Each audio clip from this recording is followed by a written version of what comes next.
começar então esse programa de hoje falando de saúde. Olha, um assunto que vem preocupando muitos especialistas, a obesidade infantil, que atinge aí mais de 7% das crianças só aqui no Brasil. E quem veio participar do nosso bate-papo é a doutora Elisa, que é endócrino pediatra. Muito boa tarde, doutora. Boa tarde, obrigada pelo convite. Bem-vinda. Vamos lá então, né, falar de saúde. Eu acho que quando a gente fala de obesidade infantil, doutora, a gente tem que fazer uma relação com a obesidade que a gente está mais acostumado a falar, que é a obesidade no adulto. Né? E existe muita diferença? A gravidade é a mesma? Enfim, conta pra gente. A obesidade na criança, a gente não deve tratar exatamente como uma obesidade no adulto. A criança não é um adulto pequeno, né? Mas é importante que nós demos bastante atenção a essa faixa etária, né? Porque existe um dado que diz que até metade das crianças que são obesas podem se tornar adultos obesos, né? E se essa criança chega ao final da adolescência obeso, a chance dela se tornar um adulto obeso é ainda maior, né? Então, falar sobre obesidade na infância é importante até para desmistificar, né, aquela fala que todo mundo tem, que quando crescer emagrece, não precisa ficar preocupado. Eu acho que sim, é uma coisa a se preocupar. E você ainda escuta nos consultórios esse tipo de coisa? Porque a gente escutava isso há muito tempo atrás, né, doutora? Aí você pensa hoje, com tanta conscientização, né, sobre o emagrecimento, a importância de cuidar com o sedentarismo, tudo. Ainda hoje tem pais que falam isso? Não, quando crescer emagrece. Geralmente os encaminhamentos para o endócrino pediatra, às vezes até partem do pediatra, do próprio pediatra. Às vezes os pais em casa não percebem, estão no dia a dia com a criança, mas não têm essa noção, não percebem que a criança está acima do peso. Isso, e aí precisa, geralmente o pediatra, na sua avaliação de rotina, observa esse excesso de peso e encaminha para a gente. Agora vamos às causas, né? O que leva à obesidade infantil? Existem diversas causas genéticas, existem doenças genéticas que podem causar obesidade, né? Mas isso é a minoria dos casos. A gente vê que a maioria dos casos de obesidade são causadas mesmo pelo desequilíbrio entre aquilo que você come e o tanto que você gasta de energia, né? Pais obesos, eles têm mais chance de ter filhos obesos, né? Tanto pela genética, mas também pelos hábitos alimentares que são aprendidos em casa. Então, isso é muito importante. Então, geralmente, uma alimentação ali exagerada, ou erros alimentares, ou uma falta de atividade física, basicamente isso que a gente vê que leva à obesidade, ao sobrepeso infantil. Esse cuidado com a alimentação, ele já deve começar o quanto antes, né, doutora? Sim, quando a gente fala de prevenção de obesidade infantil, agora tem se falado cada vez antes. Imagina até que, mesmo quando o bebê ainda está na barriga da mãe, a gente já pode ter essa preocupação.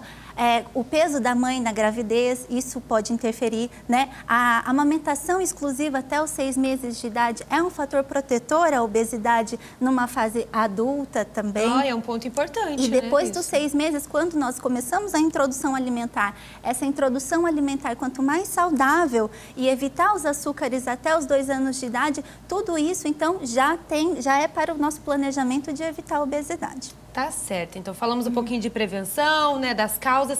Agora, doutora, você que está diariamente, né, no contato com essas crianças, com as famílias, você acha que existe uma conscientização hoje maior sobre cuidar da alimentação o quanto antes? Ou tem algo que ainda te assusta ali, que você fala, poxa, né, a gente não imagina mais que hoje em dia ainda tenham famílias que educam dessa maneira?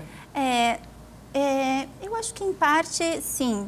Eu vejo no consultório muitas pessoas buscando informações sobre a obesidade, mas também, você me perguntou o que me assusta. Talvez o que me assusta é a quantidade de ultraprocessados, de alimentos industrializados que essas crianças estão consumindo no dia a dia, né? São todos os dias, às vezes leva um suquinho no lanche da escola, mas é só um suquinho, mas são todos os dias, né? Como é um hábito que a gente faz todos os dias, isso são muitos dias para a criança, né? Então, essa é a formação do hábito alimentar. Então, isso talvez é o que tem me assustado mais. E sobre o tratamento, né? A criança que já é obesa, já está com sobrepeso, como que é feito o tratamento? Em crianças, basicamente, o tratamento é a a alimentação saudável aliada à atividade física, né? Quando a gente fala de alimentação saudável, a primeira coisa que os pais me dizem é: ah, mas meu filho não come nenhuma verdura e nenhum legume, né? Mas existem outros pontos que a gente pode melhorar na alimentação. Por exemplo, né? Não pular nenhuma refeição. Uma criança, idealmente, deveria comer ali 6 porções ao dia, né? Isso evita com que ela tenha aqueles beliscos entre uma refeição e outra e evita também que ela chegue na próxima refeição com muita fome. Morrendo de fome. Aí, outro ponto importante é evitar, então, esses ultraprocessados, esses alimentos ultraprocessados, que são macarrão instantâneo, suco artificial, essas bolachas, biscoitos, salgadinhos em pacote, os embutidos. Então, isso deveria ser bastante combatido, né? Os sucos, também evitar esses sucos, porque mesmo os sucos naturais, eles devem ser tomados com moderação, né? Por exemplo, uma criança entre 4 a 6 anos deveria tomar no máximo 1 copo de suco por dia e não substituir a água com suco, como a gente vê. Porque a gente tem a ideia de que é saudável, então pode tomar à vontade, né? Isso, né? Mesmo o suco natural, ele deve ser tomado ali com moderação. E também evitar usar os alimentos como castigo ou como recompensa.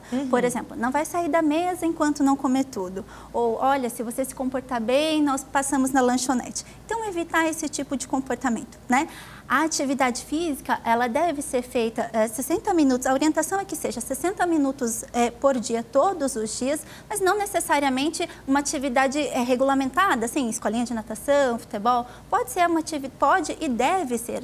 Nós devemos dar preferência às atividades físicas lúdicas, né? Brincadeiras, dança, pega-pega, esconde-esconde, né? Ajudar na atividade diária. Isso é muito importante. Evitar ao máximo que essa criança fique parada na frente dos aparelhos eletrônicos, né? Celulares, tablets, televisão, computador.